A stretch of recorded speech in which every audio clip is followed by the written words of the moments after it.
curious about identifying players to put in special teams roles. And I know, with that being said, all units are different, but maybe things that you're looking for and kind of how you identify that maybe this guy would be a good fit and how you kind of determine those roles. Sure, absolutely. It all starts with having depth on the football team that we have now. So I'm feeling really comfortable about that. And that's the exciting part about fall camp and spring practice, where these next 2 weeks we can really delve into working technique and fundamentals and really identifying who can do what when it comes to each individual phase, as you said. So we place such an emphasis on technique and fundamentals. So these first 2 weeks of fall camp, that's what excites me, is we get everyone out there, we see what can do what, and slowly allow to make our personnel decisions based off that. Can you speak on the uniqueness of the special team unit? Because all four, again, it's just different, whether, I know you have different offenses, different defenses, but the special teams units, they're also unique in their roles, and what that's like, that unique part of the game, essentially.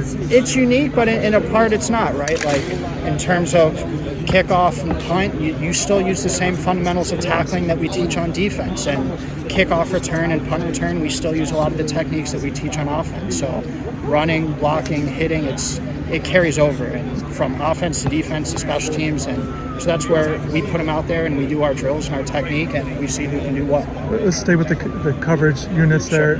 Where do you feel like you guys want to be better at this year from a year ago, and kind of the importance of having good units on those two in particular? Yeah, well, the first thing is, we spent a whole off season, spring and summer, and we identify what did we do good, which is a lot, and what do we need improvement. So it's not one unit to another, it's kind of as a whole, and specifics of each unit of things we have to improve and things that we can keep the same that we did well, and all of that is ironed out with our personnel and who can do what, and then we can make schematic adjustments off of that. And with those coverage units, how do you determine essentially what makes your team successful on those units? Are there marks, are there numbers, are there statistics, or how do you kind of evaluate in particular with the coverage units, to make it feel like you have a successful group? So with our coverage units, it all starts with the guy kicking the ball, right, which we feel really confident about, both guys that we have. So having two guys to that level and what they've shown and the improvement that they've had in spring and the summer,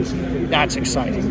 And it all starts with them. From the other aspect, like I said, you find it's about putting guys in the right position, and that's where you do our indie, you do our technique, and you find out what a guy's strong suit is, and you put him in a position on the field in coverage units to best put him in a position to succeed.